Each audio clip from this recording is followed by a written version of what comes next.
ये कहानी है ब्रेंडन की, जो एक सेक्स और प्रॉन एडिक्ट है। सुबह से लेकर शाम तक बस यही उसके दिमाग में चलता रहता है। एक दिन उसकी बहन अचानक से उसके साथ आके रहने लगती है, जिसके बाद उसकी लाइफ पूरी तरह से बदल जाती है। इस मूवी का नाम है शेम। मूवी शुरू होती है 30 साल के ब्रेंडन को दिखाते हुए, जो कि न्यूयॉर्क सिटी में एक कॉर्पोरेट सेक्टर में काम करता है। ब्रेंडन एक सेक्स एडिक्ट है। वो सुबह उठ के पहले हिलाता है। वो दिन भर इसके बारे में सोचता रहता है। हालांकि जब वो घपाघप नहीं भी कर रहा होता है, तब भी इसके बारे में सोचता है। वो ऑफिस के अपने वर्क कंप्यूटर में गंदी वीडियोस देखता है और कई बार तो ऑफिस के वॉशरूम में हिलाता है। ऑफिस जाते टाइम और ऑफिस से आते टाइम लड़कियों को गंदे नजर से घूरता है। रात को क्लब जाता है लड़कियों के साथ घपाघप करने के लिए, और अगर उनसे भी उसका मन नहीं भरता तो वो लड़कियों को घर पर बुलाकर उससे अपना मन भरता है। उसकी एक बहन भी है जिसका नाम है सिसी। सिसी लॉस एंजलिस में रहती है और पिछले कई दिनों से वो ब्रेंडन को कॉल कर रही है, पर ब्रेंडन किसी वजह से उसको इग्नोर कर रहा है। एक दिन ऑफिस जाते टाइम वो मेट्रो में एक लड़की को देखता है। आगे से वो लड़की भी उसे देख रही होती है, पर कुछ ही देर में वो लड़की समझ जाती है कि ब्रेंडन के इरादे कुछ ठीक नहीं है, और अपना स्टॉप आते ही वो जल्दी से निकल के वहाँ से चली जाती है। ब्रेंडन भी मेट्रो से निकल के उसका पीछा करने लगता है, मगर वो लड़की भीड़ में कहीं खो जाती है। ऑफिस में ब्रेंडन के बॉस का नाम था डेविड। हालांकि डेविड उसका बॉस था, लेकिन दोनों काफी फ्रेंडली थे। ऑफिस के बाद वो दोनों अपने और भी कुछ दोस्तों के साथ क्लब जाते हैं, जहाँ डेविड एक लड़की से फ्लर्ट करने लगता है, मगर वो लड़की डेविड को नहीं बल्कि ब्रेंडन को पसंद करने लगती है। दोस्तों, भले ही ब्रेंडन का नजर गंदा था, मगर उसका पर्सनैलिटी और बात करने का तरीका काफी चार्मिंग और सोफिस्टिकेटेड था, जिससे लड़कियां पहली नजर में उसको पसंद कर लेती थी। क्लब से निकलने के बाद वो लड़की ब्रेंडन को लिफ्ट देती है और दोनों एक सुनसान जगह पे घपाघप करते हैं। जिसके बाद वो अपने अपार्टमेंट लौटता है और देखता है कि अपार्टमेंट पहले से खुला है। वो एक बेसबॉल बैट उठा के धीरे धीरे आगे बढ़ता है और देखता है कि उसकी बहन सिसी आई हुई है। दोस्तों, सिसी लॉस एंजलिस में एक सिंगर थी और अभी न्यूयॉर्क में वो अपने बॉयफ्रेंड के साथ शिफ्ट होने वाली थी, मगर रिसेंटली उनका ब्रेकअप हो गया था और सिसी के पास रहने के लिए कोई जगह नहीं था। वो ब्रेंडन से कुछ दिन के लिए उसके अपार्टमेंट में रहने के लिए रिक्वेस्ट करती है और कहती है मैं सोफे पर सो जाऊंगी। दोस्तों, ब्रेंडन के लिए अपना सेक्स लाइफ और प्रिवेसी बहुत ही ज्यादा मैटर करता था, बट क्योंकि सीसी उसकी खुद की बहन थी, इसलिए वो ना चाहते हुए भी मान जाता है। अगले दिन सीसी न्यूयॉर्क के क्लब में गाना गाने वाली थी, जहाँ वो ब्रेंडन को वहाँ आके उसका गाना सुनने के लिए इनवाइट करती है। ऑफिस के बाद ब्रेंडन डेविड को लेकर सीसी के क्लब पहुँचता है, जहाँ वो गाना गा रही होती है। उसका गाना सुन के ब्रेंडन काफी इमोशनल हो जाता है। गाना खत्म होने के बाद वहाँ के सारे लोग सीसी की तारीफ करने लगते हैं, जिसके बाद सीसी भी ब्रेंडन और डेविड को ज्वाइन करती है और तीनों ड्रिंक करके अपने अपने लाइफ के बारे में बातें करने लगते हैं। इसी दौरान डेविड सीसी के साथ फ्लर्ट करने लगता है, जिससे ब्रेंडन काफी अनकंफर्टेबल हो जाता है, मगर वो कुछ रिएक्ट नहीं करता। फिर वहाँ से निकल के तीनों ब्रेंडन के अपार्टमेंट जाते हैं, जहाँ डेविड और सीसी उसे बिना कुछ कहे उसके रूम में जाके लवलपाटा करने लगते हैं। ब्रेंडन बाहर से उनका आवाज सुन सकता है। उसे काफी गुस्सा भी आता है, मगर वो कुछ कर नहीं पाता क्योंकि डेविड उसका बॉस है, इसीलिए वो बाहर जॉगिंग के लिए चला जाता है। वापस लौटने के बाद वो देखता है कि डेविड और सीसी घर पर नहीं है। वो बेडशीट चेंज करके फटाफट सो जाता है। कुछ देर बाद सीसी घर लौटती है और उसके पास जाके लेट जाती है। इससे ब्रेंडन काफी ज्यादा गुस्सा हो जाता है और चिल्ला के उसे रूम से बाहर जाने के लिए कहता है। अगले दिन ऑफिस में ब्रेंडन उसकी एक कलीग मरियन के साथ फ्लर्ट करना शुरू कर देता है। मरियन भी पहले से ब्रेंडन को पसंद करती थी, इसलिए वो भी इंटरेस्ट दिखाती है। ब्रेंडन आज रात उसे डिनर के लिए पूछता है, जिसके लिए वो मान भी जाती है। ऑफिस के बाद दोनों एक फैंसी रेस्टोरेंट में डिनर करने के लिए जाते हैं और अपने अपने लाइफ के बारे में बातें करते हैं। यहाँ हमें पता चलता है कि हाल ही में ही मरीन का डिवोर्स हुआ है। ब्रेंडन का इरादा तो कुछ और था, मगर मरीन के ऊपर वो खुद का मूव चलाने से खुद को रोकता है। दोनों काफी सारे बातें करते हैं और अपने अपने घर लौट जाते हैं। घर लौटने के बाद ब्रेंडन सीधा बाथरूम में जाके हिलाने लगता है, मगर तभी अचानक सीसी उसे ये करते हुए देख लेती है। उसे बाहर ब्रेंडन की लैपटॉप मिलती है, जिसमें गंदे वीडियोस होते हैं और एक लाइव वेबकैम में एक लड़की परफॉर्म भी कर रही थी। तभी ब्रेंडन आके लैपटॉप को बंद कर देता है और उसके ऊपर स्पाई करने के लिए, उसका प्रिवेसी खत्म करने के लिए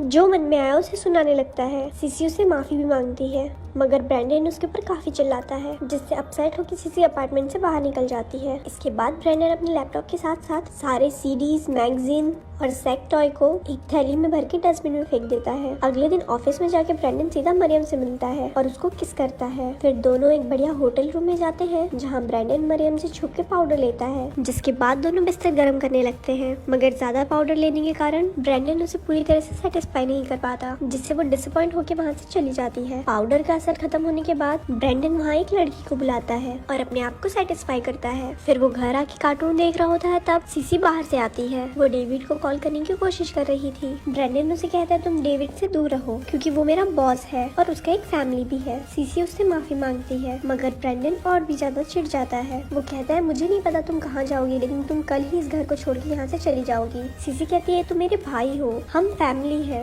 हमें एक दूसरे की देख रेख करनी चाहिए। ब्रेंडन कहता है आज तक तुमने कब मेरी देख रेख की है, तुम्हारे पास न रहने के लिए एक घर है न रियल जॉब है, तुम तो खुद की साफ सफाई भी नहीं कर सकती, तुम मेरे ऊपर एक बोझ हो और जो मैं अब उठा नहीं सकता, तुम्हारे लिए इस घर में अब और कोई जगह नहीं है। ये कह के वो वहाँ से चला जाता है और एक बार में जाके एक लड़की से मिलता है। वो उसे गंदी गंदी बातें करके उसे उकसाता है और उसके साथ चलने कहता है मगर तभी उस लड़की का बॉयफ्रेंड आ जाता है। मगर ब्रेंडन उसके साथ एक साइको की तरह बात करता है और कहता है मैं तुम्हारी गर्लफ्रेंड के साथ बहुत गंदी गंदी चीजें करने वाला हूँ। ये सुन के उसके बॉयफ्रेंड का आतमाजी सटक जाता है और वो उसे वहीं पटक कर पीट देता है। इसके बाद वो एक दूसरे क्लब में एंट्री करने की कोशिश करता है मगर वहाँ उसको एंट्री नहीं मिलती। फिर रोड की दूसरी तरफ उसे एक गे क्लब दिखता है। वो इतना फ्रस्ट्रेटेड था कि उसे समझ ही नहीं आ रहा है कि वो क्या कर रहा है। वो उस क्लब में जाता है और लड़की के साथ लवलापाटा करने लगता है। इसी बीच लगातार उसे सीसी का कॉल और वॉइस मेल आ रहे थे जिसमें उसे सीसी कॉल पिक करने के लिए लिटरली गिड़गिड़ा रही थी मगर ब्रेंडन फिर भी उसका कॉल रिसीव नहीं करता। वो एक चीप होटल में जाता है जहाँ वो दो लड़की के साथ एक साथ घपाघप करता है। इसके बाद मॉर्निंग में वो मेट्रो में अपने घर लौटता है जहाँ एक जगह ट्रेन को रोक दिया जाता है क्योंकि आगे एक लड़की ने सुसाइड कर लिया था। ये देख के ब्रेंडन को फाइनली थोड़ा सेंस आता है और ट्रेन से निकल के वो भागते हुए अपने घर जाता है। वो रास्ते में बार बार सीसी को कॉल करने की कोशिश कर रहा था मगर सीसी की तरफ से कोई भी जवाब नहीं मिल रहा था। वो बहुत ही ज्यादा पैनिक हो जाता है और घर पहुंच के देखता है कि सीसी ने अपना हाथ काट लिया है और वो पूरी तरह खून से लथपथ है। वो बहुत ही ज्यादा डर जाता है और उसे तुरंत हॉस्पिटल में एडमिट करता है। वहाँ उसका इलाज चलता है और कुछ देर बाद सीसी होश में आती है। ब्रेंडन उनसे माफी मांगता है और अकेले में जाके काफी रोने लगता है क्योंकि अब वो समझ चुका था उसका सेल्फिशनेस, फैमिली के प्रति इग्नोरेंस और उसकी बुरी आदतों की वजह से सीसी आज मरते मरते बची है। उसे अपनी गलतियों का एहसास होता है और आज के बाद वो खुद को बदलने के लिए ठान लेता है। और अगले दिन ऑफिस जाते टाइम ब्रेंडन फिर से उस मेट्रो वाली लड़की से टकराता है लेकिन इस बार पहले वो लड़की ब्रेंडन के साथ फ्लर्ट करने के लिए आगे बढ़ती है मगर ब्रेंडन अब सुधर चुका था। वो नोटिस करता है उस लड़की के हाथ में एक एंगेजमेंट रिंग है और वो उसको कोई भी रिएक्शन नहीं देता। और दोस्तों मूवी यहीं पर खत्म हो जाती है। ऐसी और स्टोरीज सुनने के लिए हमारे पेज को लाइक करें। धन्यवाद।